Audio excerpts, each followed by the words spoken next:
It's looking like WandaVision is going to be a pretty wild ride, and based on what's been revealed so far, it appears like it'll be relying primarily on existing characters from the MCU. Only one known major cast member is playing someone new in the show, with the prevailing theory that Catherine Hahn's nosy neighbor character is the MCU version of Wanda's mentor, Agatha Harkness, and the others that have been confirmed, however, are mostly familiar faces. I'm Greg Elliott with Screen Rant, and here's every MCU character returning in Marvel's WandaVision. Is that paprikash? I thought it might lift your spirits. In my defense, I haven't actually ever eaten anything before, so Anything.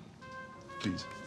Okay, we'll just get this one out of the way quickly because it's pretty obvious, but a video about every MCU character in WandaVision wouldn't be complete without, well, Wanda and Vision. The new trailer hasn't really answered any of our many questions about how this whole thing works, but the going theory is that Vision's death could have made Wanda a little crazy, and similar to the comics, she may have unknowingly created an entirely new bubble reality where she and Vision are together and happy. I'll be seeing you again. Where? Huh?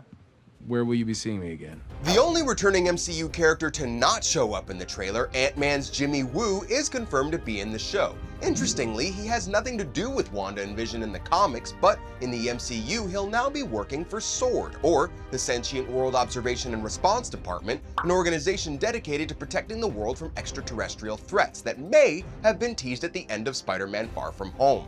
Marvel has kept their plans for SWORD pretty tightly under wraps, but we're sure the show will explain how Jimmy came to leave the FBI and work for them. It looks like Monica Rambeau will also be working for SWORD, who we've only previously seen in the MCU as a child in Captain Marvel. In the comics, Monica is actually the first female Captain Marvel, a classic Avenger, and has the ability to transform into different types of electromagnetic energy. We briefly see her in the new trailer being sent flying through the air and busting through an energy barrier of some kind, so it's possible that this could somehow be related to how she gets her comic book powers. I am not getting stabbed in the name of science.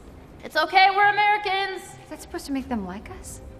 Darcy Lewis was Jane Foster's friend and colleague in the first two Thor movies. When Thor Ragnarok took the story off-world, they kinda ditched the franchise's human characters, so she hasn't been seen since The Dark World. But although we're not entirely sure in what capacity, we've known for a while that she will be a part of WandaVision, and while it's hard to definitively confirm this, we're pretty sure she's actually in the new trailer in a blink and you'll miss it shot as one of the SWORD operatives who witnessed Monica's fall.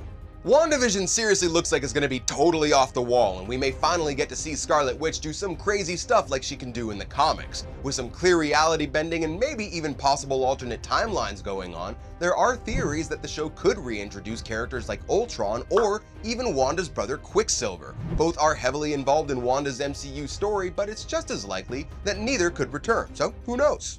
The show will finally release on Disney Plus in December 2020, and Paul Bettany has said the show gets even more and more bonkers than what we've seen. We for one can't wait, and it looks like fans are excited for it too, and you know that we'll keep you up to date on everything we find out until then. So make sure to keep coming back to Screen Rant for more on WandaVision, Disney Plus, and Marvel. I'm Greg Elliott, thanks for watching, and we'll see you next time.